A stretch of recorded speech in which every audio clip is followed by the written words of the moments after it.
Commissioner Sarsuk seized the first officer in his grip, enveloping her. Captain Ateri started, the fur on the back of his neck standing straight. To his left, Sub-Commander Alopa gasped, his paws clasped over his muzzle. Sergio, the bay supervisor standing several meters off, nearly dropped to the strand recording the meeting, but, trembling, continued to hold it upright, just as the commissioner had ordered. Ateri couldn't say anything. What was he going to do? Grab a lizard 40 times his size and wrestle him to the ground? Die, perhaps? It was an option. But this punishment should have only been for him. Ancestors, this was his risk to take. First Officer Suran, are you responsible for what happens aboard this ship? Commissioner Sarsuk bellowed. It wasn't even the loudest he could have spoken. For as long as Ateri had known the old bastard, this kind of anger was routine. She knew nothing of the meeting, Ateri protested, allowing himself to break decorum and step out of the line, running up to within kicking distance of the oversized lizard. But he kept himself straight, rigid, doing his damnedest to let this play out. I hid my actions from her and met with the Ringle in secret. She had no knowledge of my actions. His words rang hollow inside the recycler bay, the sounds bouncing off the metal walls and shimmering through the towers of garbage, highlighting just how alone the 5 of them were in the chamber. Below Sarsuk, the conveyor belt whirred gently into the bright, purple light of the recycler just beyond. Sarsuk squeezed the grey Jeru in his claw, as if lazily playing with a desk toy. Ateri had nothing. They'd all agreed to let whatever happened in the recycler bay play out, but Ateri had been certain it was his turn to die. All else he had was his denial, and his willingness to surrender himself. It's my job to take the punishment. Why is Sarsuk doing this?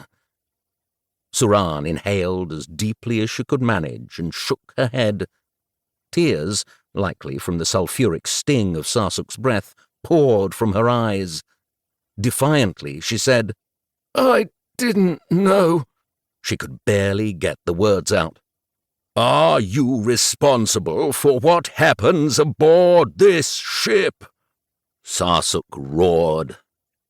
Suran, crying with tears streaking down her lovely face, nodded.